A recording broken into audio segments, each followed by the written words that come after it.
gotten really good at choosing weights.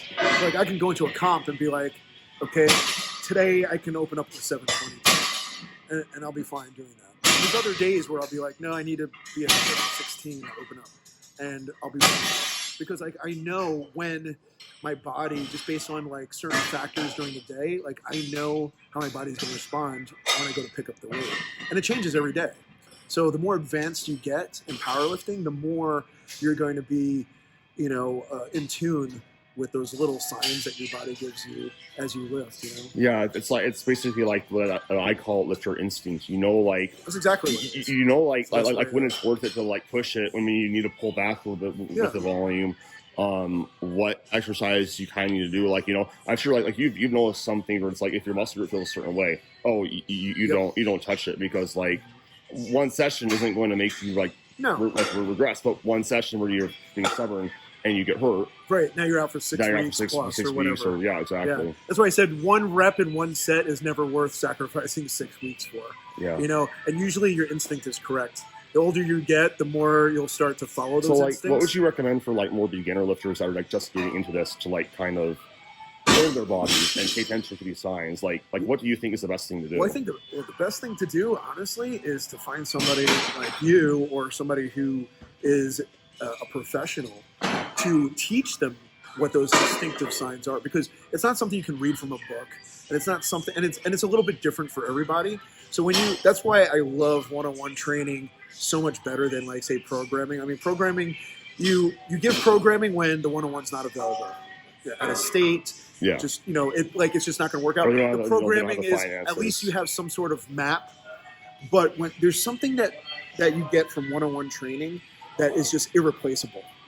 And that's why you pay more for it. People pay more for one-on-one training, because what you're paying for is not for somebody to sit there and spot you and count your reps for you. What you're paying for is that trained eye teaching you how to instinctively know your own body. Like I can sit there and I can have a beginner starting to lift weight or a novice, and within like 2 sessions, I know the person's body better than they do when it comes to responses and what they can lift and what they can't lift. My goal is to, over time, transfer that to them so that they have the ability to instinctively know those different signs and traits and all the different, cues that their body is going to give them, so that when they go to train, they don't need necessarily like these super specific, prescriptions on what they need to do. They'll be able to know that themselves. And as you like work more and more with the coach too, like this is why I always say that coaching is really a long-term thing, is because what happens is the coach will also like you said, you know things about their like response. Your lifter may not be able to see, or maybe they do know, but they're so emotionally attached to it because they're right in it. Like certain for things example, feel good, certain things don't. Yeah, or like you say tend like to, in the beginning as a novice, trend towards the things that make you feel better. And sometimes you have to do things that you don't like. Like I put on my story yesterday that like I have noticed my legs have started growing more. I've done sets of 20 on leg press. Yeah. Because high reps, I don't like that. Right. And like just like with some of my clients, it's like I've noticed like and Mike Teixeira talks about this, but there's like that type A response where like they have that linear increase. Whereas some of them it's like nothing, all of a sudden bam. And then you have some of them that's like they literally get worse before they get better. And like as a coach, you can kind of pick up on those signs too, walk them through it, and like make them basically be less emotionally attached to like the ebbs and flows of training, especially once you understand that like what fatigue is. Mm-hmm. Like I know I'm a 700-pound plus puller, but it's like it depends on fatigue, it depends on X, Y, Z. And you have a bad session, okay, if you're not as strong, you get more okay with taking the weight off because you understand that like why that's the case, not because you're actually weaker. It's for ever multitude of factors. You don't have the same juice. Well, that's why, like, if I start with somebody from like the beginning, from they're a novice all the way, and I stay with them for years, which I've had a few people where like I've Lisa. trained them. Yeah, I've trained, and just other people in the past where, like Lisa, when I met her, she was already like, an advanced athlete. She's more advanced now. Like, there's even different levels to that. But like, there's some people that I've worked with from novice level all the way to advanced over years, and over that course of time that I've worked with them, the biggest thing that they've gotten out of, consulting with me is, learning learning all the nuances and all the signals and signs that their body gives them, and the clues to, and I start, like, when you're working with a novice, you're very specific with what you're programming, weight-wise, all that, because they don't know yeah. like what's going to hurt them, what's going to be optimal. But the more advanced they get, the more I tend to pull away from weight prescription. Like, I'm not going to be like Lisa, for example, or an advanced athlete.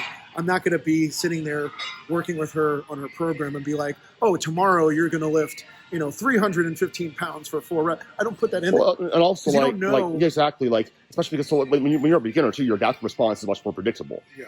When you're an intermediate or advanced, it's just like your body adapts when you're going to adapt. Not only that, but I'd be holding you back by pigeonholing you into a specific weight. Either you'd be undertraining or overtraining most of the time. Yeah, 100%. So my goal is to teach somebody over time to get to the point where I can be like, hey, listen, you want to be in this intensity range, in this rep range, find out what that weight is while you're warming up, and then that's where you're going to have your working sets at. Yeah, and I'd always tell people, like, you should always have like an indicator weight. Like, for me, on deadlift, like, I know from 595 how strong I am.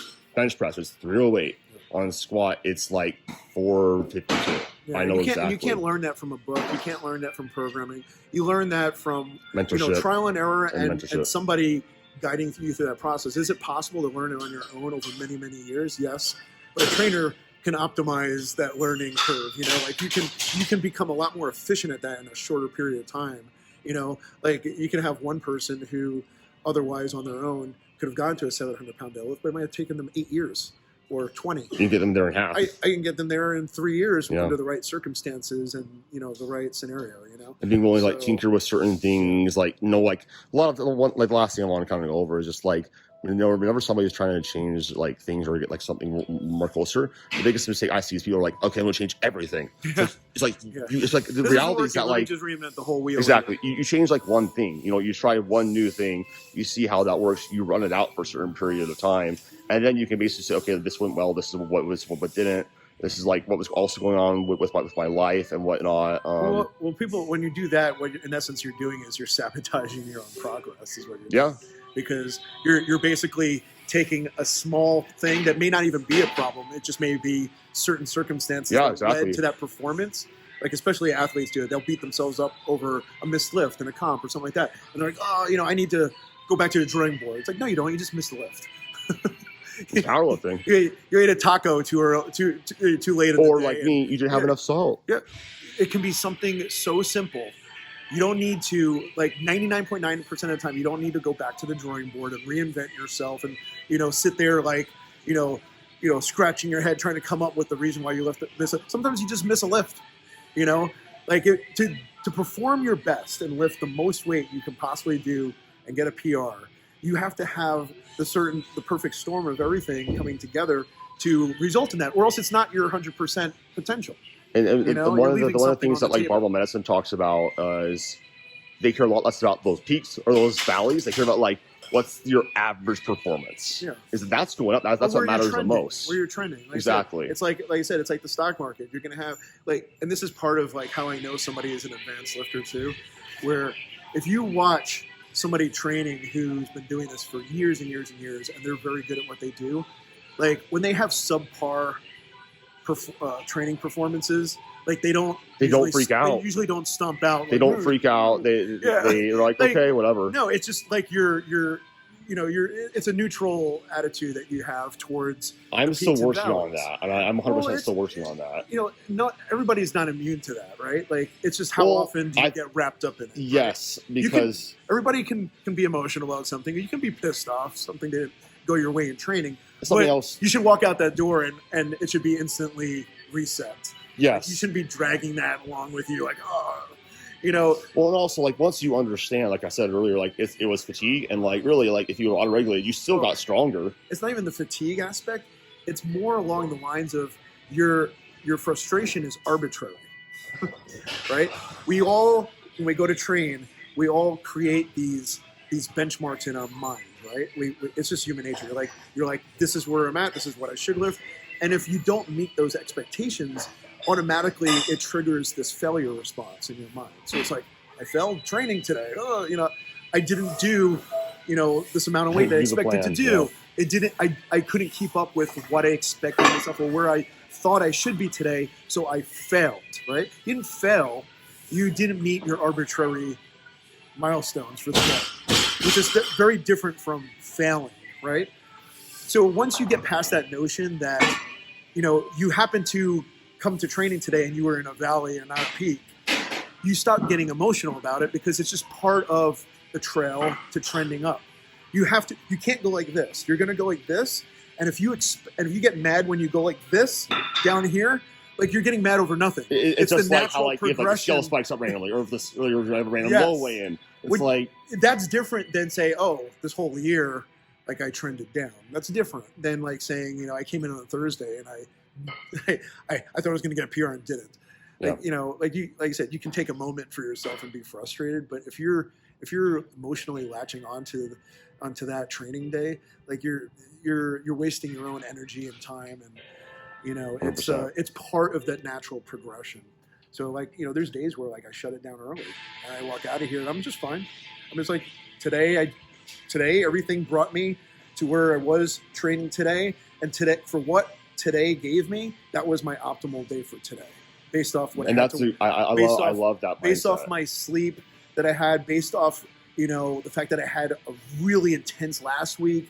With all those things in mind, I just happen to be in a valley right now for Thursday, and 2 days later you're going to come in and you're going to have the opposite. But if you try to force it, you're going to have those consistent down sessions. The idea is just embrace it. The peak. Embrace it. Be like, okay, it'd be like that sometimes. Yeah, and just be like, oh, I'm in a valley today. Oh, okay. Go home and just carry on. It's like, but like again, like I kind of like.